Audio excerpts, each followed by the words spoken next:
عند القدر. اوعى تعاند مع القدر. كلنا حاسين بقدرنا بس بنعاند معاه، مش عايزين نصدق ان القدر هيحرمنا من حد معين، او القدر ان احنا ما نمشيش في طريق معين عشان حابين نمشي فيه.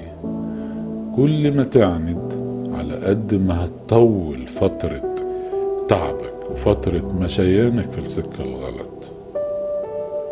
كل ما تسلم وتسمع صوت القدر وما تعندش معاه، كل ما هتوفر عليك ايام وهتخلص من اللي انت فيه وهتفوق وهتعيش ايام انت عايزها.